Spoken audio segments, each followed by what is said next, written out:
مان لو کہ تمہارے اندر سیاسی بصیرت نہیں ہے، مان لو کہ تم سیاسی لحاظ سے کورے ہو، تمہاری کھوپڑیوں میں بھوسا بھرا ہوا ہے، دماغ کی طاقت نہیں ہے کہ آپ اس ملک اور اس قوم کے مستقبل کو فیصلہ کر سکیں۔ میں اسٹیبلشمنٹ سے بھی کہنا چاہتا ہوں کہ عوام کے سامنے سر تسلیم خم کر لو۔ دھاندلی کے الیکشن ہوں گے، دھاندلی کی حکومتیں ہوں گی، تو پھر کرپشن کا گلہ نہ کیا کرے۔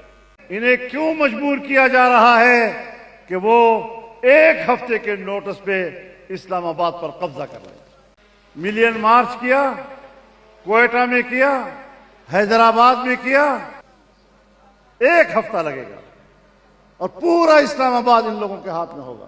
طاقتور قوتیں اپنی طاقت پر اتنا بھی بھروسہ نہ کریں کہ بس وہ آخری قوت ہے اور کوئی قوت ان کو چیلنج نہیں کر سکے گی۔ السلام علیکم ناظرین کرام، آپ کو مکمل ویڈیو دکھاتے ہیں۔ آج مولانا فضل الرحمان نے ایک نئی تاریخ رقم کر دی۔ مولانا فضل الرحمان نے حکومت اور اسٹیبلشمنٹ کو واضح الفاظ میں کہا کہ تمہارے غلط فیصلوں نے اس وقت پاکستان کو اس نیج تک پہنچا دیا ہے۔ ملک میں نہ ہی سیاسی استحکام ہے اور نہ ہی ملک میں معاشی استحکام ہے۔ ملک کو تم نے اپنی جاگیر سمجھ رکھا ہے۔ آپ یہ ویڈیو دیکھیے، پھر اس پر ڈیٹیل میں بات کرتے ہیں۔ ملین مارچ کیا، کوئٹہ میں کیا، حیدرآباد میں کیا، اس خطے کے عوام کی وحدت کا مظاہرہ ہے، وحدت فکر کا مظاہرہ ہے، اور انشاءاللہ آپ کا اور ہمارا یہ سفر جاری و ساری رہے گا۔ یہ پرامن لوگ، آئین و قانون کی پیروی کرنے والے، ملکی سلامتی کو مقدم رکھنے والے، انہیں کیوں مجبور کیا جا رہا ہے کہ وہ ایک ہفتے کے نوٹس پہ اسلام آباد پر قبضہ کر لیں؟ ایک ہفتہ لگے گا اور پورا اسلام آباد ان لوگوں کے ہاتھ میں ہوگا۔ لیکن ہم یہ سوچ رہے ہیں کہ ملک کے حالات اس حد تک نہ جائیں۔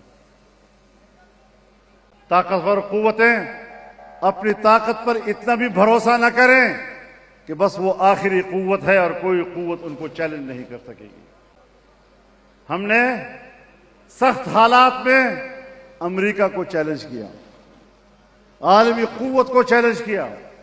وہ افغانستان میں شکست کھایا، اس سے پہلے وہ مختلف جگہوں میں شکست کھا چکا ہے، اور انشاءاللہ ہم سیاسی جنگ لڑیں گے، بھرپور سیاسی قوت کے ساتھ، بھرپور عوامی قوت کے ساتھ، قانون کی پیروی کرتے ہوئے، آئین کی پیروی کرتے ہوئے انشاءاللہ اس ملک کے نظام کو تبدیل کریں گے، اور اللہ کا دیا ہوا نظام جس میں اللہ کے شعائر محفوظ ہوں، اللہ کرے گا وہ نظام پاکستان میں آئے گا۔ دھاندلی کے الیکشن ہوں گے، دھاندلی کی حکومتیں ہوں گی، تو پھر کرپشن کا گلہ نہ کیا کرے۔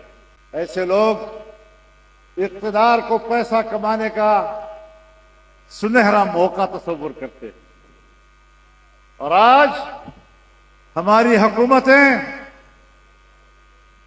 اس ماحول کو غنیمت سمجھتے ہوئے قوم کا پیسہ لوٹنے میں مصروف ہیں۔ یہ حکومتیں نہیں چلیں۔ میں اسٹیبلشمنٹ سے بھی کہنا چاہتا ہوں کہ عوام کے سامنے سر تسلیم خم کر لو، عوام کے فیصلوں کو تسلیم کرو۔ تمہارے کوئی فیصلے اپنے نہیں ہیں۔ تم نے فاٹا انضمام کا فیصلہ کیا اور فاٹا کو صوبہ خیبر پختونخوا میں ضم کیا۔ آپ نے کہا ہم نے کمال کر دیا۔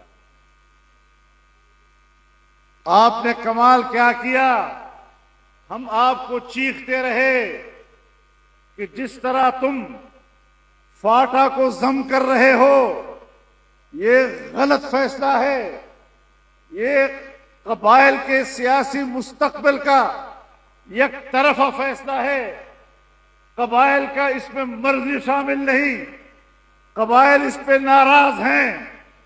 آج حکومت نے کمیٹی بنا دی ہے،